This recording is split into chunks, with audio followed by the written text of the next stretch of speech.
코로나가 장기화되면서 지치고 또 무력화가 되고 짜증이 늘어나는 것 같습니다. 저도 최근에 더 무력해지고 의욕이 다 이제 사라져서 지난 화요일에는 교회 출근하지 않고 경기도 양평에 가서 강물이 흐르는 것도 파란 하늘도 보고 그 외가리라고 그 아십니까? 그 하얀 그 두루미 같은 건데 참 날르는 게 우아해요. 참 우아하고 천천히 외가리가 날아가는 것도 좀 보면서 좀 쉬었습니다. 코로나와 관련해서 이제 신조어들이 생겨났는데 코로나 블루, 코로나 블랙, 또 코로나 분노 이제 이런 것들은 이제 이 코로나로 인해서 이렇게 막 지치고 또 이렇게 우울해지고 또 이렇게 분노의 어떤 이런 것들을 표현을 이제 하는 말들입니다.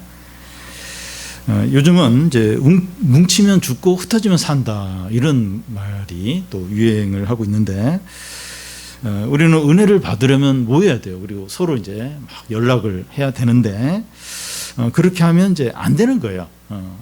안 되니까 더 이제 힘들어집니다. 우리가 그 오프라인으로 모이는 건 위험해서 좀 삼가해야 되지만 온라인으로 모이는 건 이렇게 더 열심히 이렇게 좀 해야 됩니다. 그래서 오늘 우리 금요 부흥 예배 온라인으로 이렇게 좀 모였는데 하나님께서 우리에게 많은 위로와 또 힘과 기쁨을 주시기를 원합니다. 러시아 푸틴 대통령은 1999년에 대통령으로 취임한 후에 중간에 총리로 4년 동안 있은 것 외에는 2020년까지 대통령을 하게 됩니다. 중간에 한 번 총리를 한 이유가 대통령을 3년, 3번 연임을 하는 게 헌법으로 이제 금하기 때문에 이제 한 번 중간에 총리로 이제 이렇게 한 겁니다. 이렇게 오랫동안 장기 독재를 하다 보면 이제 반대 세력이 이제 반드시 있게 되는데 푸틴은 그 정적들을 독극물이나 또 이렇게 암살이나 또 교통사고 이런 것으로 이 정적들을 이렇게 해치웠습니다. 최근에 야당 지도자가 공항에서 차를 마시고 비행기를 탔는데 18일간 의식불명 상태로 있다가 최근에 이제 깨어나는 일이 일어났는데 이 푸틴이 한 짓으로 이렇게 여겨집니다. 이런 악한 독재자는 이제 질병이나 사고를 통해서 어떻게 돼야 되는데 그렇지 않고 건강하고 하고 싶은 대로 다 하고 잘 이제 살고 있습니다. 이 세상에는 이제 불의하고 악한 자들인데 건강하고 부유하고 또 행복하게 잘 사는 사람들이 많이 있습니다. 이제 그런 사람들과 자기 자신과 아무 상관이 없으면 이제 덜한데 그 사람으로부터 자기가 고통과 손해를 보았다면 더더욱 이제 힘들게 됩니다. 신이 있다면 왜 저런 사람을 벌 주지 않나 하는 생각이 이제 들게 됩니다. 예를 들어서 이 가습기 살균제로 가족 중에 한 사람이 사망하거나 또 불구자로 이렇게 평생 고생을 하고 있는데 해당 회사는 보상도 제대로 해주지 않고 책임자는 처벌도 거의 받고 있지 않았습니다. 이 세상에 이런 일이 너무 많아요. 이 악한 자는 불의를 행하고 잘 사는데 상대적으로 의로운 피해자는 고통 가운데 사는 겁니다. 하나님을 믿는 신자라면 하나님이 온 세상을 다스리시는데 왜 이렇게 이런 일이 일어날까? 하나님이 다스리는 거 맞나? 이런 생각이 들 수 있습니다. 시편 73편은 이제 아삽의 시로 이제 알려져 있는데 아삽은 성전에서 찬양을 담당하는 자입니다. 그래서 아삽이 이 시를 지었다기보다는 아삽이 이 시를 이제 찬양했다고 볼 수 있습니다. 그러면 누가 이 시를 지었습니까? 이 다윗으로 보는 게 좋은데 다윗이 이 시를 지었고 아삽이 이제 이 시편을 이제 찬양하는 것으로 이제 또 보는 게 좋습니다. 그래서 이 시를 다윗이 지은 시로 보면 다윗은 이제 현실 가운데서 악인이 형통하고 또 의인이 고통을 겪는 것을 체험합니다. 그는 이런 현실이 이해가 되지 않고 너무 부당하게 여겨지는 겁니다. 다윗이 사울에게 10년이 넘게 쫓기면서 이런 걸 이제 경험을 이제 실제로 했고, 그래서 지금 그는 그 개인적인 어떤 체험을 지금 솔직하게 지금 이야기하고 이제 있는 겁니다. 그런데 이런 고민이 다윗 개인만의 이 고민입니까? 아니죠. 모든 하나님의 백성의 고민입니다. 우리 이제 자녀 가운데 부모가 질병에 걸리고 사업도 어려운 가운데 처하고 또 경제적으로 힘든 것을 보면서 나는 신앙생활하지 않겠다 이렇게 말을 하는 자녀가 있습니다. 신앙생활 잘해도 소용이 없다는 거예요. 우리 부모님 그렇게 믿음으로 사는데 뭐 경제도 어렵고 사업도 어렵고 뭐 몸은 질병에 걸리고 이런데 뭐 신앙생활 할 필요가 뭐가 있냐 이제 하는 겁니다. 물론 나중에 이런 자녀가 이제 다시 신앙으로 돌아와요. 돌아오는데 이제 그런 때가 있는 거예요. 이렇게 되는 일도 없는데 신앙생활 잘하는 필요가 뭐가 있냐 이런 때가 있다는 겁니다. 시편 73편은 그 몇 부분으로 이제 나눠 볼 수 있는데 이 시간에는 1절에서 14절까지만 살펴보겠습니다. 오늘 그 살펴볼 이 말씀을 또 세 부분으로 나눌 수 있어요. 첫 번째 부분은 신앙에서 미끄러질 뻔한 이유고, 두 번째는 악인의 형통, 세 번째 부분은 의인의 불행을 이제 다루게 됩니다. 먼저 신앙에서 미끄러질 뻔한 이유입니다. 1절에서 3절까지를 보면 하나님이 참으로 이스라엘 중 마음이 정결한 자에게 선을 행하시나 나는 거의 넘어질 뻔하고 나의 걸음은 미끄러질 뻔하였으니 이는 내가 악인의 형통을 보고 오만한 자를 질투하였음이라. 시편 기자는 1절에서 자신의 신앙 고백을 하고 있습니다.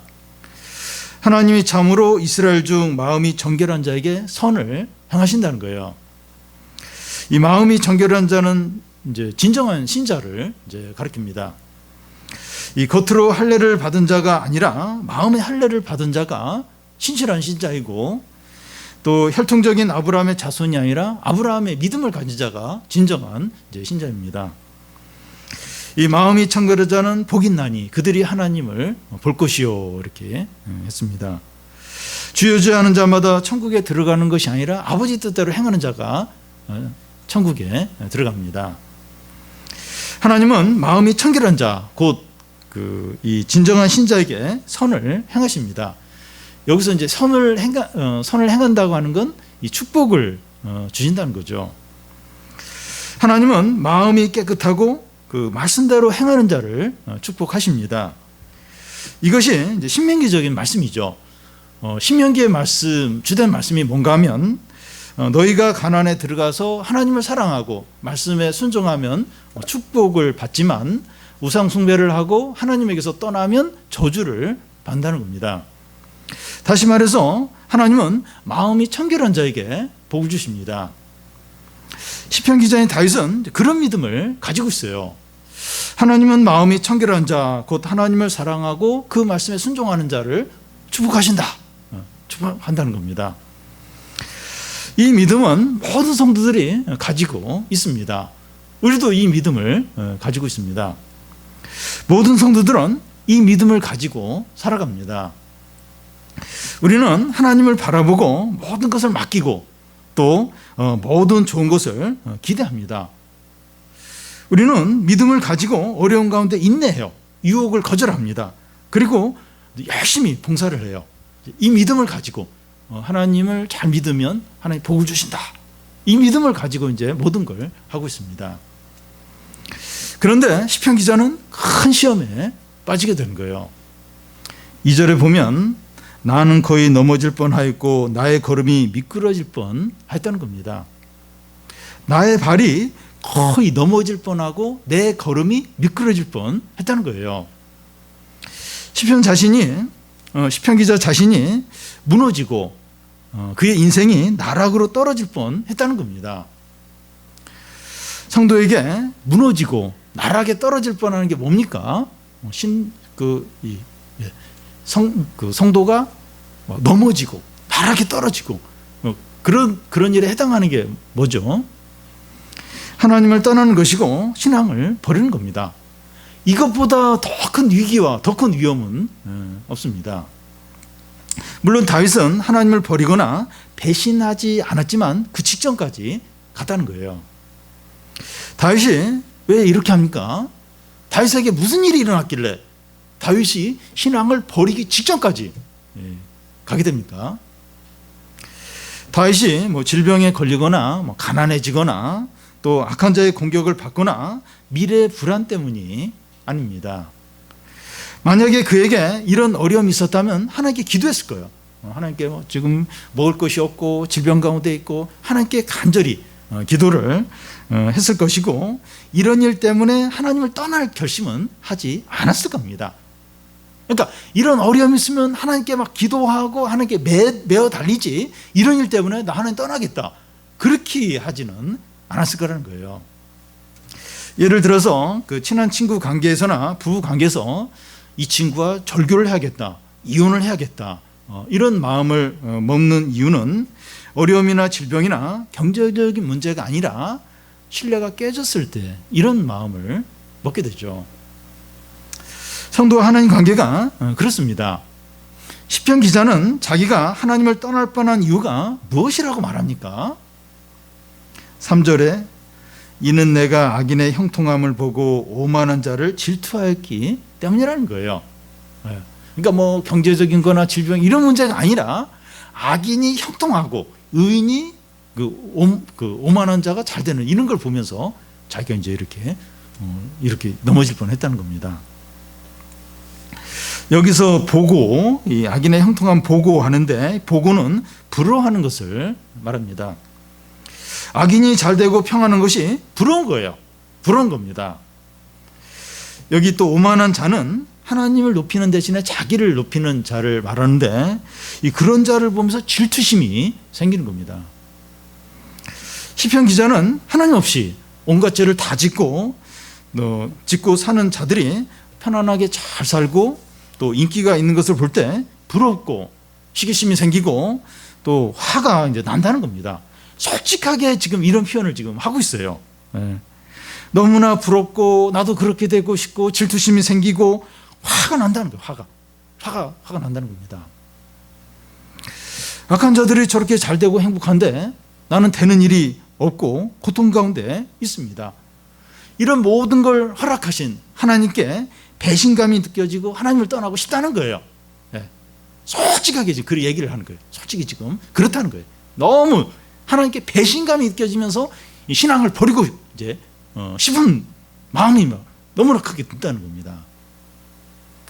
이 상대적인 빈곤이란 말이 있는데, 자기 자신에게 돈도 있고 옷도 있고 살 집도 이제 있는데 남과 비교했을 때 남들이 자기보다 훨씬 잘 누리는 것을 보면서 나는 빈곤하다, 가난하다 이렇게 이제 느끼는 것을 말합니다. 잘 나가는 사람들을 보면 부럽고 또 시기심이 생기고 화가 나는 것 같아요. 나도 이렇게 가진 것이 있는데 너무 잘 나가는 사람 보면 막 화가 나는 거예요. 막 시기심이 생기면서 자기는 아무것도 아닌 것처럼 이제 여겨지는 거죠. 여러분, 성도가 그 질병이나 경제적인 어려움이나 가족 문제로 신앙을 버리겠다 이렇게 생각을 하는 것이 아니라 하나님 없이 사는 자들이 너무 잘 되는 것을 볼 때입니다. 하나님께서 믿음으로 사는 자를 축복하실 것으로 기대를 이제 하는데, 반대로 불의한 자들이 잘 되고 신자는 고난을 당하는 겁니다. 우리는 이제 믿음을 가지면서 그런 생각을 당연히 하죠. 신자는 축복을 받아야 되고 악인들은 벌을 받아야 돼요. 근데 현실에서는 안 그런 거예요. 이 악인들이 잘 되고 하나님 없이 사는 자가 잘 되고, 이 믿음으로 사는 자는 손해를 보고 고통을 이제 겪는 겁니다. 힘이 쭉 빠져요. 예배 드리고 싶지 않고 기도하고 싶지 않은 거예요. 성경 읽기가 귀찮아지는 거예요. 귀찮아요. 그러니까 이렇게 믿음으로 막 했는데 결과가 너무 안 좋은 거예요. 이럴 때 힘이 쫙 이제 빠지게 되죠. 예를 들어서 취업하고 싶은데 공부도 하지 않고 실력도 없는 그 친구가 백 때문에 참 합격하는 걸 보면 공부할 의욕이 사라져요. 내가 지금 이렇게 공부하고 이렇게 밤새워서 이렇게 수고하는 게 무슨 소용이 있는가 하고 싶지가 않죠. 다윗은 악인들이 잘 되는 것이 부럽고 시기심이 생기고 화가 나고 신앙을 버릴 뻔했다고 솔직하게 고백합니다. 우리 안에 이런 의심과 불평과 또 시기와 불신과 유혹이 생기는 것은 어쩔 수 없어요. 그러니까 우리도 이제 이런 비슷한 이런 감정들, 시기심, 불평이 생겨요. 이건 어떤 면에서 어쩔 수 없습니다. 이런 생각들이 이제 이게 들어오는 거, 우리 마음에 생기는 건 막을 수가 없어요. 그냥 들어와요. 그냥 유혹이 생기고 그냥 불평이 우리 안에 생기는데 이건 어떻게 막을 수가 없고, 이런 유혹과 불신이 생긴다고 죄 짓는 것은 아닙니다. 이런 유혹들, 불평들, 막 원망들이 막 들어오고 막 우리 안에 생기는 거, 이건 막을 수가 없고, 이런 불평과 막 시기심이 생긴다고 해서 그것 자체는 이제 죄가 아닙니다. 근데 중요한 것은 이런 의심과 유혹과 불신을 어떻게 다루느냐 하는 겁니다. 이걸 어떻게 다루느냐에 따라서 죄가 될 수도 있고 믿음이 될 수도 있는 겁니다.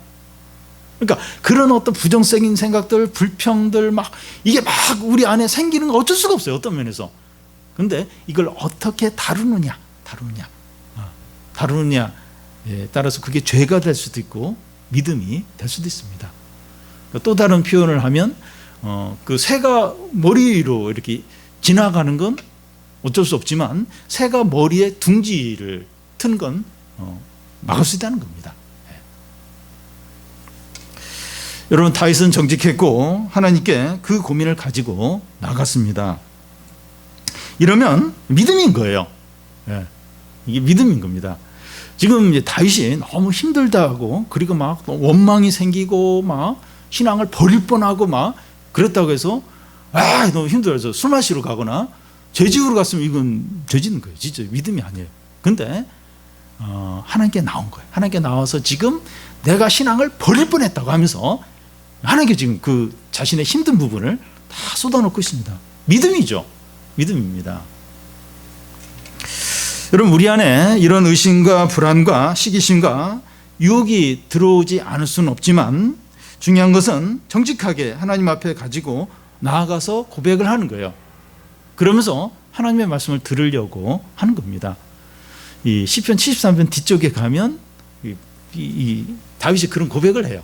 그래서 성전에 가서 이제 하나님의 말씀을 듣고 깨닫고 이렇게 하나님께 감사하는 것으로 바뀌게 되는데, 우리 안에 그런 답답함들, 원망들 있는데 너무 화가 나가지고 교회 못 가겠네, 성경 못 보겠네 이러면서 그냥 술을 마신다든지 다른 거 이렇게 세상적인 즐거움에 빠진다든지 이제 그렇게 하지 않고 이제 하나님께 나가서 쏟아놓고 하나님의 말씀을 들으려고 하고, 이게 중요한 거죠.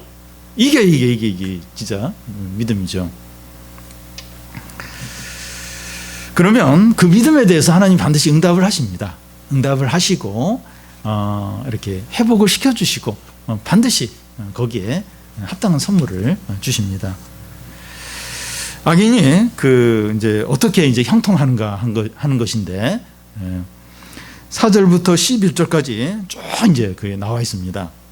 먼저 4절을 보면 그들은 죽을 때도 고통이 없고 그 힘이 강건하며, 악인이니까 죽을 때 질병 가운데 고생을 이제 한다든지 또 비참하게 죽는 것을 기대할 수 있는데 아주 평안하게 죽더라는 겁니다.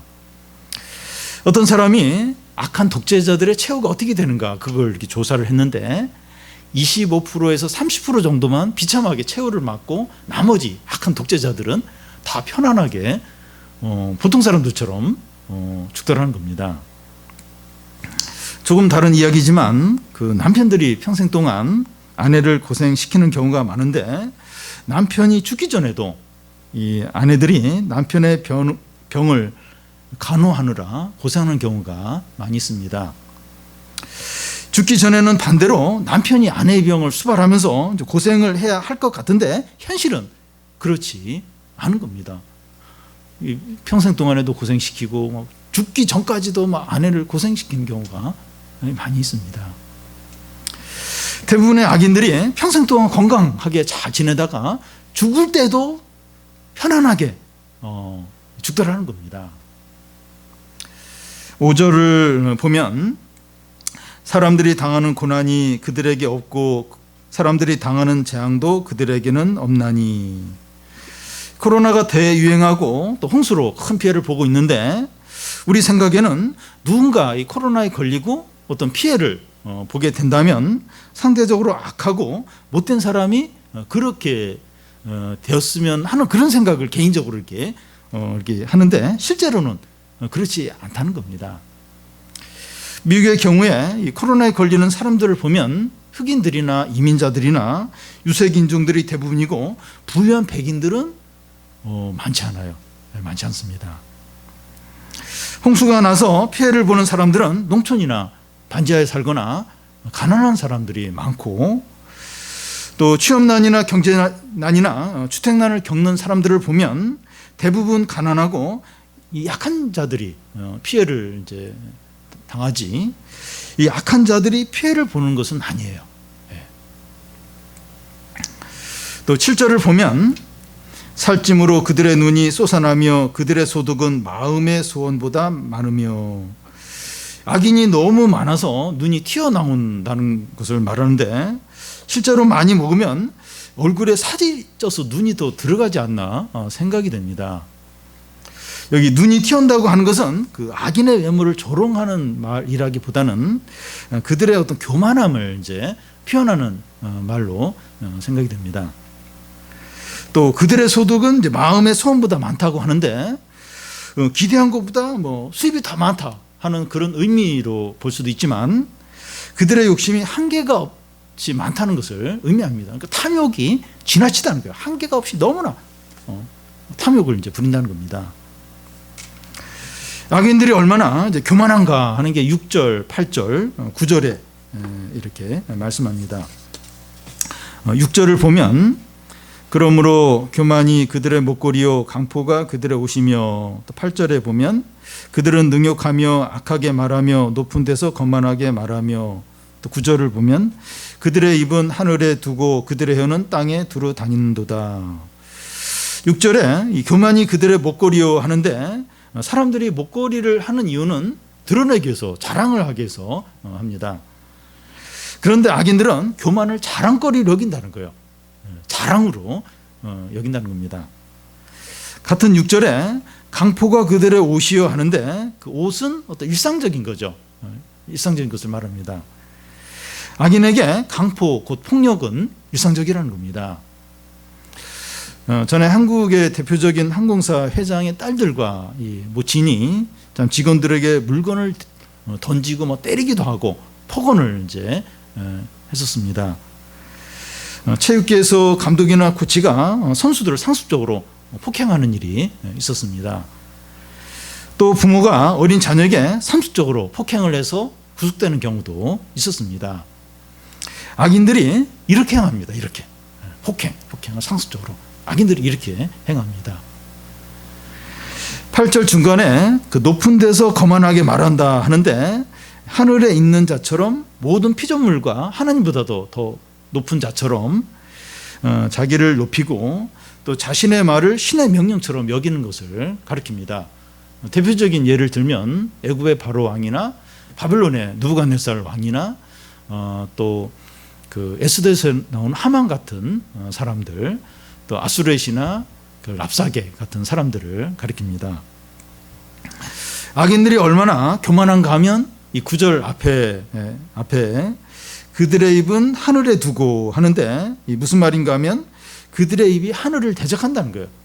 곧 말로 하나님을 대적하는 것을 가리킵니다. 어떤 식으로 대적하는가 하면 그 11절에 말하기를 하나님이 어찌 알랴 지존자에게 지식이 있으랴 하는도다. 하나님, 우리가 이 땅에서 무슨 짓을 하는지 모른다는 거예요. 그렇기 때문에 우리를 심판할 수도 없고 우리에게 아무 일도 하지 못한다는 겁니다. 어리석은 자는 하나님 없다 하는데 같은 말이에요. 악인이나 어리석은 자나 이 불신자의 공통점은 하나님은 없다 하거나 하나님은 있다 하더라도 우리가 무슨 일을 하는지 모르고 혹시 알더라도 우리에게 아무 일도 행할 수 없다는 겁니다. 우리도 이제 일시적으로 이제 어리석은 자가 될 때가 있는데 하나님을 의식하지 않고 말과 행동을 할 때가 있습니다. 우리가 그럴 때가 있어요. 그럴 때가. 하나님을 의식하지 않고 말하고 행동할 때 막 거침없이 말하고 행동도 막 그렇게 할 때가 있어요. 그때가 이제 어리석은 자죠. 어리석은 자로 이제 행하는 겁니다. 우리가 죄를 지을 때 보면 하나님이 없는 자처럼 행하는 거예요. 하나님 의식을 안 해요. 죄를 지을 때 보면 하나님을 의식하면 못하죠. 하다가 딱 중단을 한다든지 이제 그렇게 하는데 하나님 없는 자처럼 행할 때 막 이제 죄를 이제 짓게 됩니다. 사람들은 이제 이런 전제와 확신이 있을 때 하나님이 없다, 하나님은 아무것도 못한다 이런 전제를 가지고 있을 때 마음껏 죄를 짓고 거침없이 욕심대로 행하고 교만하게 행합니다. 악인들이 제일 싫어하는 것이 신자들이 믿는 자들이 하나님이 있다, 하나님이 심판하신다, 이 세상이 전부가 아니라 영원한 삶이 있다 이런 말을 할 때요. 이런 어떤 복음을 막 이렇게 이야기할 때 제일 싫어합니다. 요즘 뉴스에서 가끔씩 코로나와 관련해서 교회에서 이제 설교하는 그 내용을 뉴스에서 이제 가끔씩 이야기할 때가 있는데 코로나가 하나님의 심판이다 이런 말을 목사가 했을 때 보통 이제 막 그 언론에서 그런 이야기를 다룰 때 뭐 그 외에도 막 좀 뭐 뭔가 문제가 있을 때 이제 막 그 교회의 어떤 설교를 인용을 할 때가 있는데 어쨌든 이 코로나가 하나님의 심판이다 이런 말을 목사가 한 거에 대해서 굉장히 막 언론에서는 불쾌하게 여기고 거기에 대해서 막 굉장히 막 이렇게 분노를 하는 것을 이제 이렇게 볼 수 있습니다. 코로나는 전염병일 뿐인데 왜 하나님을 개입시키느냐는 거예요. 왜 우리를 죄인으로 여겨서 뭐 하나님의 심판이니 뭐니 막 그런 식으로 이야기를 하냐는 겁니다. 하나님이 이 세상의 역사를 개입하거나 심판하는 경우는 없다는 거예요. 왜 하나님 이야기를 하면서 우리를 막 이렇게 막 불안하게 만드느냐는 거예요. 하나님이 없다는 거예요. 하나님이 이 세상 가운데 개입을 안 한다는 거예요. 하나님의 심판은 없다는 겁니다. 근데 놀라운 것은 하나님을 부인하는 이 주장을 악인들이나 또 어리석은 자나 불신자들만 받아들이는 것이 아니라 하나님의 백성들도 받아들인다는 거예요. 하나님이 없다 하는 얘기를 하나님의 백성들도 받아들인다는 겁니다. 그 말씀이 10절인데 그러므로 그의 백성이 이리로 돌아와서 잔에 가득한 물을 다 마시며, 여기서 그의 백성은 하나님의 백성을 가리키고 잔에 가득한 물을 다 마신다는 말은 물을 마시듯이 악한 자들의 말을 다 받아들이는 것을 의미합니다. 그러니까 그 하나님의 백성들이 악한 자들이 하는 말을 물을 마시듯이 다 받아들인다는 겁니다. 어떻게 이런 일이 일어날 수 있습니까? 의인들은 고통을 당하고 이 악인들이 형통하는 것이 대세이기 때문에 그래요. 그러니까 대세가 악인들이 잘 되는 거예요. 의인들은 막 이렇게 막 고통 가운데 있는 거예요. 이게 대세인 거예요. 그러니까 하나님이 없다는 악인들의 주장을 의인들이 받아들이는 거예요. 하나님의 백성들이 받아들이는 겁니다. 실제로 그렇습니까? 그렇다는 거예요. 여러분, 좀 우리의 예를 들겠는데요. 오늘날은 인터넷을 통해서 온 세계 문화와 정보와 가치관과 사상들이 교류가 되고 있어요. 교류가 되고 있습니다. 한국이나 남아공이나 수단이나 미국이나 중국에서 인터넷을 통해서 똑같은 것을 모든 사람들이 보고 영향을 받습니다. 실시간으로 무슨 일어나는 일 또 뭐 이런 걸 실시간으로 다 그걸 보고 함께 느끼는 시대입니다. 그런데 이 세상의 문화와 가치관은 하나님을 경외한다기보다는 대적을 합니다. 우리는 하루나 한 주 동안 핸드폰을 이제 많이 보게 되는데 하나님이 없다는 악인들의 주장을 간접적으로 계속 영향을 받고 있습니다. 이게 이제 세상 문화인데, 물론 뭐 세상 문화가 다 이렇게 하나님 대적하는 건 아니에요. 근데 그 세상 문화의 특징이 특징이 그 악인들의 어떤 주장, 하나님이 없다 하는 그런 어떤 특징을 이 세상 문화가 가지고 있고, 우리 핸드폰을 통해서 계속해서 그 영향을 직간접으로 계속 이제 받고 있습니다. 그러다가 주일날 예배를 드리면 그 예배 가운데서 하나님이 살아계시다, 하나님께서 모든 것을 다스리신다, 하나님 뜻대로 살아야 된다, 그런 말씀을 들을 때 이게 그 이질적으로 느껴지고 거부감이 생기고 불편한 겁니다. 우리는 하나님이 없다 하는 이런 어떤 세상의 어떤 메시지, 세상 문화, 이게 훨씬 익숙한 거예요. 왜냐하면 일주일 내내 그런 문화를 영향을 받았기 때문에 이게 익숙하지, 하나님 뜻대로 살아야 되고 하나님은 거룩하시고 또 하나님은 살아계시고 이런 이 하나님의 말씀을 들을 때 이게 이질적으로 느껴지는 거예요. 이게 불편한 거예요. 하나님의 말씀이 어색하게 여겨지는 겁니다. 하나님이 없다, 하나님 없이 살아라 하는 그 악인들의 주장이 편하게 느껴지고 쉽게 받아들여지는 겁니다. 이런 경향은 청소년과 젊은 청년들이 더 강해요. 더. 그러니까 교회에 오는 게, 예배 드리는 게 불시작. 어색한, 갑자기 어떤 다른 세계에 들어온 거예요. 너무 어색한 거예요. 너무 불편한 겁니다.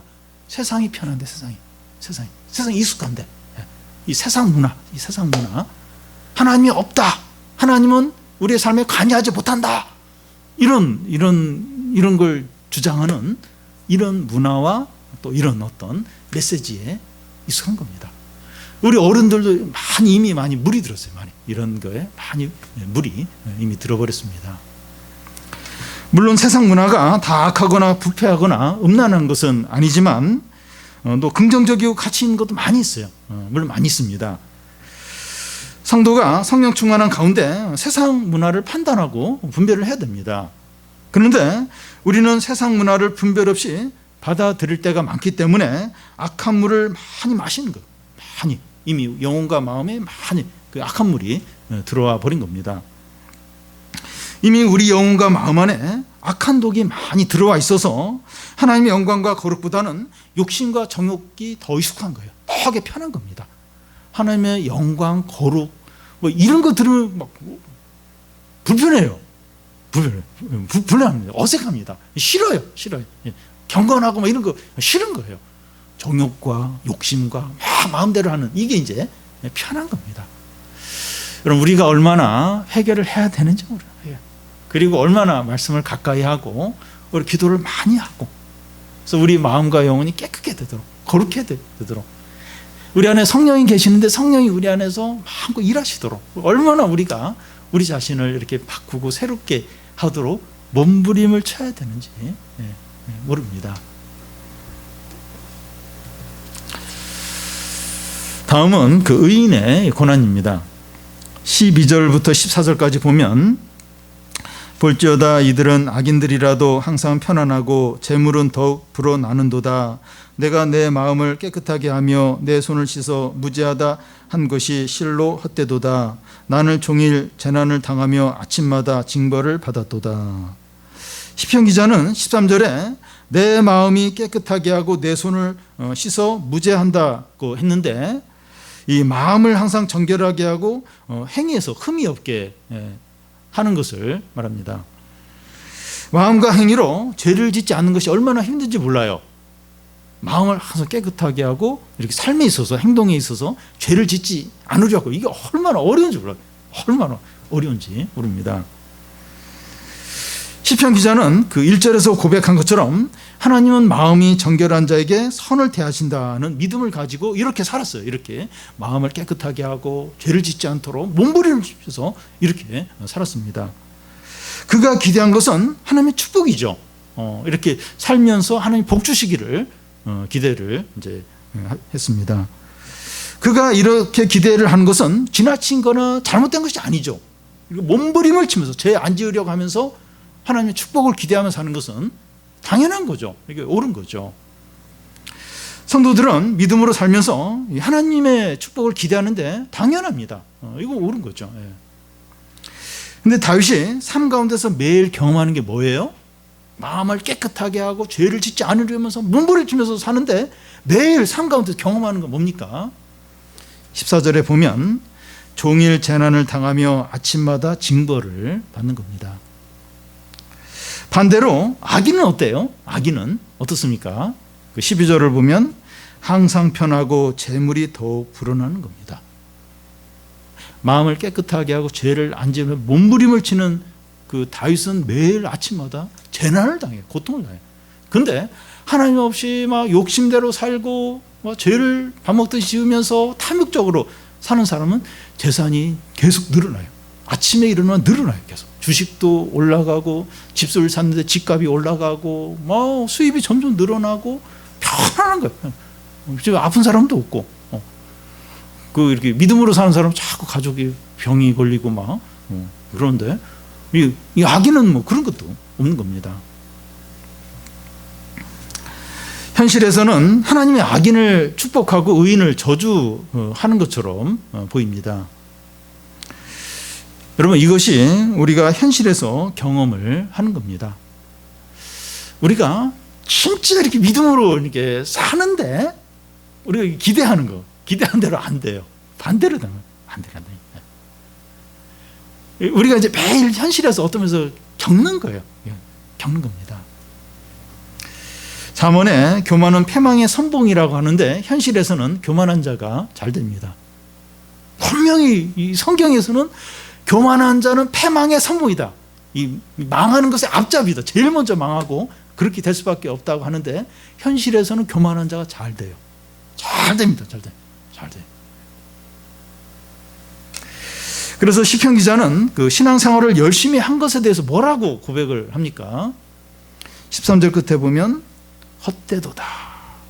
내가 신앙생활을 그렇게 했는데 헛되도다. 내가 헛된 짓을 했다. 이렇게 고백합니다. 신앙생활을 열심히 하는 것이 헛되다는 거예요. 헛되다. 헛일을 했다는 겁니다. 하나님을 잘 믿을 필요가 없다는 거예요. 말씀대로 살면 살수록 자기만 손해라는 겁니다. 신앙생활은 안 할 수 없고 그래서 지옥에 가지 않을 정도로 적당히 해야 하는 것이지 막 말씀대로 살고 막 신앙 때문에 손해를 보고 욕을 먹고 이렇게 경제적으로 이렇게 막 이렇게 잃어버린 게 있고 그럴 필요 없다는 거예요. 그럴 필요 그냥 적당히 그냥 형식적으로 하면 되는 거지 신앙생활을 제대로 하면 헛되다. 그런 어떤 상황에 놓이게 된다는 겁니다. 여러분, 역설적이긴 하지만 이런 말을 하는 사람은 신앙생활을 적당히 한 사람이 아니라 제대로 한 사람입니다. 여러분, 형식적으로 신앙생활은 이런 말 안 해요. 이렇게 헛되다, 내가 이렇게 했더니 손해만 본다, 이런 말 안 해요. 왜냐하면 그렇게 제대로 손해를 안 보고 손해를 본 게 없는 거예요. 이런 말을 한 사람은 진짜 신앙생활을 제대로 하는 사람이 이런 말을 하게 됩니다. 우리가 믿음으로 제대로 살면 이런 심정이 될 때가 종종 있어요. 종종 있습니다. 우리 입에서 이런 말이 나온다면 내가 신앙생활을 제대로 하고 있구나 그렇게 생각을 해야 됩니다. 너에게 이런 말들이 나온다 이렇게 진짜 신앙생활을 내가 지금 헛고생하는 것 같아. 그런 말을 나도 모르게 나오게 되고 막 그런 생각이 많이 드는 거예요. 그냥 이렇게 그냥 대강 하는 게 현명하지 않을까 막 그런 생각이 드는 거예요. 그렇다면 신앙생활을 제대로 하는 겁니다. 제대로 하고 있는 거예요. 그렇기 때문에 이런 생각이 든다는 겁니다. 근데 반대로 나는 그런 생각이 든 적이 없어요. 신앙생활은 하면 할수록 좋아, 유익이 많아. 물론 진짜 신앙생활을 잘해서 신앙의 어떤 진정한 축복을 누려서 이제 그럴 수 있는데 그러니까 뭔가 이렇게 좋은 일이 막 이렇게 어떤 유익이 눈에 보이는 유익이 계속 생겨가지고 신앙생활이 좋다, 신앙생활을 하기를 잘했다. 만약 그렇다면 진짜 이렇게 제대로 신앙생활을 하고 있는지 이렇게 그냥 형식적으로 그래서 이렇게 뭔가 손해 볼 것도 없고 그래서 이렇게 신앙생활이 굉장히 자기의 유익이 된다고 여기는 것은 아닌지 돌아봐야 됩니다. 여러분, 요즘 이런 마음이 자주 듭니까? 내가 지금 헛고생하는 것 같아. 내가 너무 지금 믿음이 좋은 거 아니야? 좀 적당히 이렇게 하는 게 현명하지 않을까? 요즘 이런 생각이 좀 듭니까? 헛되다. 내가 지금 신앙생활을 이렇게 한 게 헛수고 한 것 같아. 이런 생각이 좀 한 번씩 자주 좀 듭니까? 신앙생활을 하는데 의욕이 사라지고 또 손해만 보는 것 같아서 이제 적당히 해야겠다 하는 생각이 듭니까? 지금이 아주 힘든 시기이고 우리의 그 신앙이 테스트 되는 시기이죠. 지금 진짜 힘든 시기, 뭐가 진짜 힘든 거예요. 이게 기대한 것과 반대로 자꾸 되는 거예요. 그러면서 동시에 우리 신앙을 테스트하는, 진짜 신앙이 있는지 어떤지, 뭐 때문에 신앙했는지 테스트하는 기간입니다. 내가 이 모든 것보다 하나님을 더 사랑하는지, 어떤 세상의 이익이나 성공이나 뭐 경제적인 거나 잘 되는 거나 이것보다 진짜 하나님을 더 사랑하는지, 이게 없어도 진짜 하나님을 사랑하는지, 그리스도 십자가를 진짜 사랑하는지, 세상에 어떤 잘 되는 거나 이런 게 아니라 진짜 그리스도를 사랑하는지, 세상의 것이 아니라 하늘에 소망을 두고 있는지 테스트를 하고 있는 겁니다. 내가 진짜 소망하는 게 뭔지, 소망하는 게 눈에 지금 보이는 거, 이 세상의 성공이나 그걸 소망하는지, 진짜 하늘에 있는 하나님의 약속을 소망하는지 테스트하는 게 테스트하는 겁니다. 지금 우리가 다윗과 비슷한 질문을 하고 있고 또 비슷한 생각을 하고 있다면 우리가 뭘 생각을 해야 될까요? 우리가 더 뭘 생각을 해야 됩니까? 신앙생활의 궁극적인 거, 끝을 생각을 하는 겁니다. 궁극적인 끝을 이제 생각을 하는 겁니다. 지금 우리는 중간 정도에 있고 과정 가운데 있습니다. 신앙의 긴 여정 가운데 과정 중간에, 지금이 끝이 아니에요. 지금이 끝이 아닙니다. 이 마라톤을 생각하면 마라톤이 42km 정도인데 지금 10km 혹은 20km 혹은 30km 지점에 와 있는 거죠. 그 정도 이제 와 있는 거죠. 과정입니다. 지금 끝에 와 있는 게 아니죠. 지금 끝에 와 있는 거예요. 지금 과정이죠. 과정 가운데서 누가 잘 살고 누가 힘들고 하는 것은 다 지나가는 겁니다. 지금 뭐 잘 살기도 하고 나중에 또 못 살기도 하고, 지금 못 사는데 나중에 좀 더 나을 수도 있고, 그러니까 지금 현재 이런 형편들은 다 지나가는 거예요. 다 이제 사라질 것들입니다. 궁극적으로 꼬린 지점에서 어떻게 되느냐 하는 게 중요하죠. 꼬린 지점, 마지막에 갔을 때 내 형편이 내가 어떤 상태에 있고 뭘 누리느냐, 이게 중요하죠. 과정 가운데서 1위로 이제 달리는 것이 중요한 것이 아니라 꼬린 지점에서 우승하는 게 중요하죠. 그러니까 마라톤을 보면 엎치락뒤치락 해요. 막 이렇게 순위가 막 바뀌는데 중간까지 30km 지점까지 내가 계속 이렇게 그 1등으로 왔는데 꼬린 지점에서 꼴찌다 이러면 아무 소용이 없죠.